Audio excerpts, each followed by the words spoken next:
Hey, France fans, it's Jordan Jackson. I'm back with overage defenseman Ben Roger as we talk about your overage season, Ben, and not just your season, but your entire OHL career. It's been a great one for you. It started way back in 2018 with the OHL Priority Selection.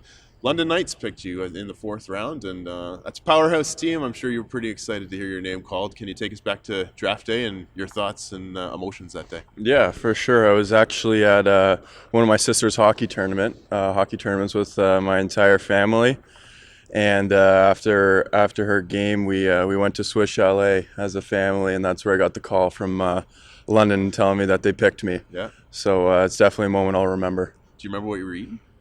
The normal family meal. I'm just kidding. The first year, you got a very small taste with London. I mean, that's a team that always competitive, very deep with talent at all positions. You did get one game though, and can you walk us through that one game, the experience of stepping on the OHL ice for the first time? Yeah, it was incredible. Just getting called up there. The guys seem so big, so fast, and just seeing guys like on the back end in London there, like Evan Bouchard and Adam Boakfist, both playing in the NHL now. So it was really a wake-up call to see how good the league was, and it was a lot of fun. And we played against Flint that game, and Ty Delandrio was on the other side of it. So it was really challenging, but a lot of fun. Yeah. That the next year you had more of a regular role with the Knights. You got a few points on the board, a couple goals, 4 assists. Talk about the night you got your first point, and do you remember both your first goal and your first assist?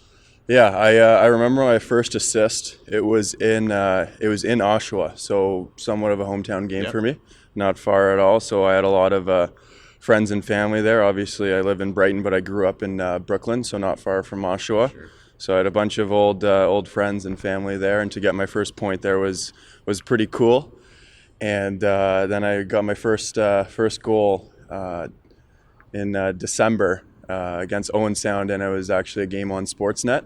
Oh, so it was a awesome. nationally televised game, and it was a lot of fun and a really cool feeling. So. Yeah, that's a pretty cool experience to be able to do that on national TV. Yeah. Obviously, to score in the OHL at all, but to be able to do it on national TV and have the whole country experience it must have been a little extra exciting for you. Oh yeah, it was very exciting. I remember that game, teddy bear toss game too. Yeah. I remember jumping into the teddy bears and everything. So it was a game I'll definitely remember for a long time. Because of your late birthday, your draft year is kind of the year after a lot of the people that have the same birth year as you. That obviously created some challenges because of the COVID, the shutdown in your draft year. How were you able to, you and your agents and your parents, how were you able to, make sure NHL teams knew what they were getting if they drafted Ben Roger, despite the fact you weren't able to play any games that season? Yeah, I think just the main thing was sticking with it. Continue to work out, continue to find opportunities to get on the ice. In London, we'd do little 4-on-4 scrimmages that scouts could come to. I went down to a showcase tournament in Erie that other OHL guys set up. So it was just taking the opportunities when they were there to showcase what I could do, and just interviewing well and just doing everything that I could possibly do, controlling the controllables. Yeah, for sure. You must have impressed somebody, especially with the Ottawa Senators, because you were a 4th-round pick in the OHL, 2nd-round pick by the Sens in the NHL, and that's in a year you didn't get to play any games. So obviously you interviewed well and you showed well. Talk us through NHL Draft Day, and what did Pierre say when he gave you the call to give you the news? Yeah, it was a great day. It was one of the Zoom drafts, so I was able to be with all my family and my friends back in Brighton, and when he gave me the call, he just let me know that he was happy to have me, and that they're super excited, and it was once again an awesome feeling. How much involvement does an NHL team have when it comes to development, when they send you back to London, communication with that team, obviously eventually end up in Kingston, communication with our team, and more specifically with the trade when you came from London to Kingston? How much influence does Ottawa get in that situation? And when you came here, Levi Marilainen also here, a Senators prospect. So talk about maybe that, and if you can, on how Ottawa can contribute to those situations. Yeah, they have a great staff of development coaches. They added Wade Redden this year, and Sean Donovan and Jesse Winchester. So those 3 guys are the guys I work with the most. They come see me the most. We text back and forth, do some video clips, talk on the phone. So those three guys are the guys that I work with the most, and they're all great guys, and they all know their stuff. So it's great working with them. When you were traded from London to Kingston, Kingston was obviously looking to add an important piece on the back end for what we were hoping was the long playoff run. It gave you a chance to play a lot more in Kingston, and London is always a team that's competitive in the playoffs. But how did you feel coming from that situation into this situation, where you knew you were going from a guy that was kind of in the mix to a top end guy here on the blue line? Yeah, it was definitely exciting. I liked London, but the chance to come home to a good team, obviously close to home, and in hopes of doing damage in the playoffs. So it was very exciting, and I was really happy with the opportunity, and it's just a regret that we couldn't finish the job. I know you mentioned kind of coming home. Living in Brighton.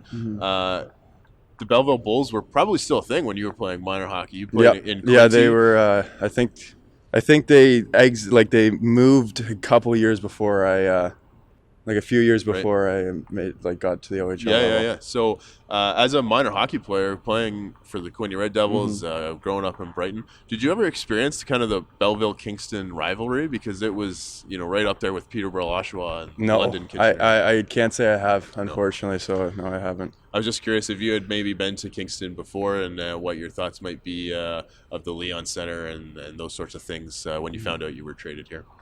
Yeah, I came to Kingston one time actually. In my 16-year-old year, I played junior A for the Wellington Dukes, and when the London Knights were in town here in Kingston, I came to that game, and I watched the game. So I got a feel for the crowd, the building, and everything, and I really liked it back then. I had no idea I would end up being here, but yeah, I liked it here. Yeah. Obviously, we talked about that playoff run not ending the way we wanted to, but still valuable experience to be had, especially for you, someone who's looking to advance to the pro levels next year.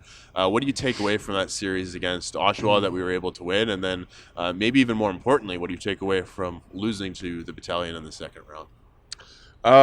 I think it just came down to the little things, right? I think just we had to do a better job of just finishing every check, just playing hard, playing fast, and I think the other main thing was just never getting too high, never too low. I think when we did a good job of that in the first series against Oshawa, they pushed us to Game 6, and we didn't waver, and we ended up winning that series. But when we played against North Bay, I think we kind of broke a little bit, and I think we all regret that a little bit. But it is what it is. It's the sun comes up tomorrow, and it's about moving on and getting better. So. Well, you did move on. You came back to Kingston for your OA season, and you were given a letter for your final year in the league. What does that mean to you to know the coaching staff here puts that kind of faith in you to help lead this group? Yeah, it feels amazing.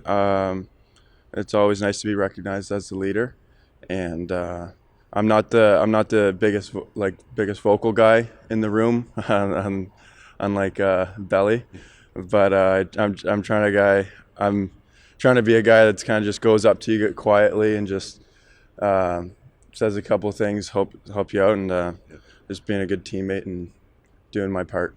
Obviously, you have a lot of business to take care of here in Kingston before the end of the season. But looking ahead, we're hoping the Sens and you come to terms on a contract here, whether that's playing in Ottawa or potentially playing in Belleville, which might be a pretty cool experience for you, being where you're from. How excited are you at potentially going to play pro hockey, maybe at the end of this season or certainly into next year and next September? Yeah, I'm very excited to see what the future holds, and whatever happens, I'll be ready for it. And yeah, it's gonna be a lot of fun and a lot of new experiences that I'm ready for. As I mentioned, still business to take care of here. Big weekend ahead. You're actually going. Well, the team is going back to London to play your former team. Are you looking forward to taking on the Knights? Because if I recall correctly, because of COVID, this will be the first time you're back in London. Right? Yeah, this will be my first time back in London. So I've seen my old billets a few times since I've got traded, but see my old billets again. See my old teammates be back in Budweiser Gardens for the first time. So yeah, I'm looking forward to it for sure. It's a big couple final regular season weekends for you because you get to go back to London and experience that one more time. And then next Wednesday and Friday being the big one for you, your last regular season home game here at the Leon Center. Mm-hmm. What are your thoughts on that game? And are you an emotional guy? You think some emotions will be kicked up when you step on the ice for the final time here at the Leon Center in the regular season? I'm gonna say I'm not gonna be emotional right now, Okay. But you can ask me that question again on that night. Fair enough. But no, I'm looking forward to it. It's gonna be very, very cool game. I'm sure I'm gonna have a lot of family here, and it's definitely gonna be a little emotional, a little junior hockey journey coming to an end. But yeah, it's gonna be nice spending it with these guys and here. So Yeah. I'm really looking forward to it. We give every OA an opportunity to thank the people that have kind of helped them get to this point because we know how important those people are and how many people it takes. So I'll give you the mic here for a few minutes just to kind of go through those people and thank anyone you want to thank for helping you get to this point. Yeah, I'd like to start off by obviously thanking my parents. If it wasn't for them, would it be possible? My mom and my dad always pushing me, always driving me to those 6 a.m. practices when I was a kid. And they never stopped, and yeah, they're amazing. And as far as thanking people in my junior hockey career, junior hockey is not possible without a billets, and I was fortunate enough to have amazing billets in London. I had Kathy and Ed Hatfield, amazing people. It was tough leaving them when I got traded, and my billets in Kingston, I had Brent and Michelle White, and this year I had Ali and Hamish Matthew, and all three billets I had have been amazing. They've welcomed me in their home. They've just made me feel a part of their family, and I can't thank them enough. And other than that, I'd like to thank my coaches for always pushing me in practice, teaching me, doing video with me, whatever I need with me, and also just thank my teammates. I've created a lot of lifelong friends, I believe, and a ton of guys that I will keep in connection with for years to come. And yeah, it's what hockey's all about, is making connections and making friends. So. Awesome. Well, Ben, I'm going to let you go. I know you got practice coming up here, but I want to thank you so much, A, for doing this, and B, for representing the Frontenacs organization the way you have, both on and off the ice. Outstanding individual, and it's been an absolute pleasure to work with you and have you here in Kingston, excuse me, as part of this team. So congratulations on a great OHL career. As a Sens fan, Pierre, get the contract. I don't know where it is. Get this guy signed up. Love to head down the road and check you out in Belleville a few times, and then ultimately, obviously, see you in the Ottawa Senators lineup someday. So congratulations, and good luck the rest of the season with the Frontenacs. Thank you so much. My name's Jordan Jackson. Thanks for watching, and we'll see you soon.